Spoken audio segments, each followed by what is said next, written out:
Welcome enlightened viewers to Science and Spirituality. This week, our guest is Macedonian psionic or psychic researcher Pane Andov.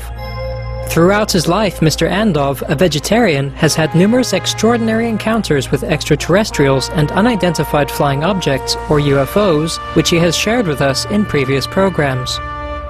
Crop circles are wonderfully arranged, impressive geometric forms that mysteriously appear in farmers' fields overnight. Many believe these magnificent creations are messages from otherworldly beings. In this two-part series, Mr. Andov will shed light on the meaning of various crop circle designs and discuss the enormous changes he says our planet and humanity will experience at the end of 2012 and beyond.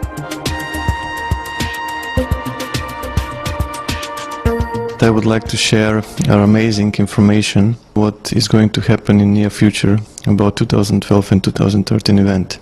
I would like to offer people the information that was passed to me by the extraterrestrials that are willing to help. If you get the latest update from the Fermi gamma ray space telescope, a cosmic jet was actually recorded in the Milky Way galaxy, which is 25,000 light years in every direction from the galactic plane. So in crop circles like this, you see a source of energy that is spreading towards the edges, then this energy is extremely fast, it's massive, and it's coming, and it's almost at near us. This is depiction of the Milky Way galaxy, and when it comes, it's going to hit the sun and produce something that is called a red giant phase. This wave of energy is a few million degrees Celsius and is highly magnetic, and the surface of the sun is only 6,000 degrees Celsius. If something that is millions of degrees Celsius touches a surface of a plasma that is only 6,000 degrees Celsius, it would be enough of the star to spend all its fuel and to move from its main sequence into what is known as red giant phase, like in this crop circle. The Sun radiates heat by converting hydrogen within its core into helium in a process known as nuclear fusion. The Sun's characteristics are just right for enabling life on Earth to flourish and be sustained. Once the hydrogen at the Sun's core becomes depleted, a process that normally takes 5 billion years, the core begins to contract. The star then collapses and releases gravitational energy into its surrounding outer layer, causing it to expand and transforming it into a red giant. When the red giant phase ends, the Sun will become a smaller, cooler star which is known as a white dwarf. Mr. Andov has determined from analyzing the crop circles that after the energy wave arrives, the Sun's white dwarf phase will be reached within months. This is the close-up of the crop circle that was delivered and the red giant phase. This is, in my perspective, one of the most important crop circles that were delivered. It appeared on July 15, 2008 on Aviary Minor in the United Kingdom. It's the depiction of our solar system with all the planets, and with only slight deviation. Pluto is not the same.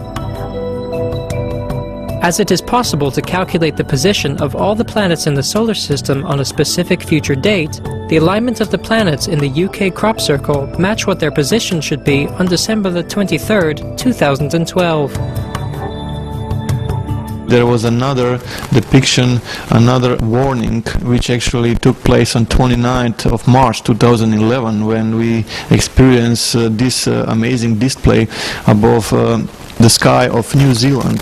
When people started to analyze those stars, they were matching exactly the same, December 23rd, 2012. This crop circle, the dragonfly is symbolizing the extreme changes, and the phoenix, which is extremely important, is a mythological bird that lives a very long lifespan, and when it recognizes that its life is coming to an end, it puts a fire into the nest and it burns to ashes. So from those ashes, a new small phoenix is reborn. That's a symbol that the sun is going to be reborn soon. So it's all a symbolic depiction. So red giant phase, is it scientifically possible? What are the consequences for the planets when the Sun becomes a red giant? It's going to do a slow expansion which will begin on December 23rd, 2012, and it will culminate on 28th of March 2013.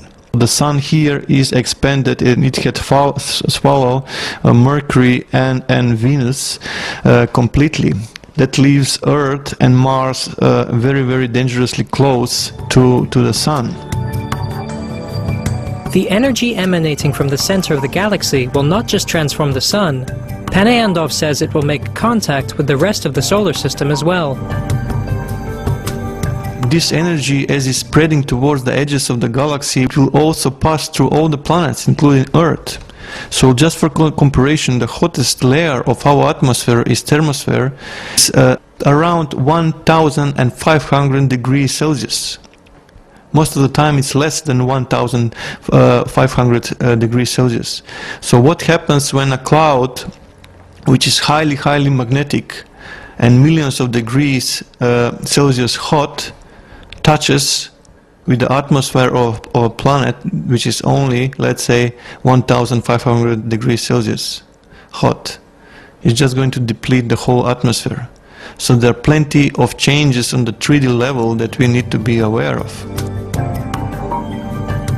Mr. Andov has learned that our Sun has a companion or twin star located on the outer edge of the solar system. The Sun becoming a white dwarf will enormously change the relationship between these two stars. I will just need to mention this. The other celestial object spotted on the skies is actually a twin star orbiting around our star. And this energy that is approaching will hit that star also. And when it's going to hit that star, it's going to move towards the white dwarf. What we have seen in the astronomy, two white dwarfs are attracted by each other gravitationally. They start to rotate around each other, eventually they collide. And when those two will collide, they will produce a bigger star, which to produce enough light and heat that will provide the conditions for life again. So what I'm trying to say with this is that this white dwarf alone is not capable of producing the same amount of light as we are receiving today, which means it's not capable to produce the same amount of heat that we need to survive on the surface. Mr. Andov believes that the energy wave heading towards Earth need not lead to disaster. Rather, we can take steps now to protect our planet. But this energy that is approaching can be shielded, and the crop circles are leading us towards the conclusion and to the answer how we can do this. The data that arrived through the crop circles, plenty of information was about the fractal geometry, and people realized that they are referring to fractals. But in reality, they are referring that this universe we live in is a fractal universe, and we can influence it. Andov says that although the recognition of fractals is correct, most don't understand that the data is saying that we live in a fractal universe and we can influence or change the universe. If you recall the research of Dr. Emoto about the water molecules, humans are able to change the crystalline structure, turn into something magnificent. We have the ability to influence one of the elements, water. But that's not where it stops. We have the ability to influence the fractal momentum or structure of the rest of the elements that are present on Earth. So that's the first momentum that we need to understand, that we have the capability, the power in us that is dormant, that if united it can produce a change to the matrix. So how can we do that? By combining energy. And the only known tool to me is meditation. Massive group global meditation, where millions of people can unite into one meditative oneness, and they can impact the fundamental structure of Earth. In addition to meditation, like Pane Andov, many across the globe are calling on humanity to immediately end our destructive habits, including the slaughter of our fellow beings for food, so that we can preserve our world for future generations. People need to change. First thing is they need to realize that this world is a world that we're sharing with other species, and we have no right to kill anything. The first momentum is that people become vegetarians, because every time when they consume meat or fish, there is something definitely wrong going on. I will explain in this fashion.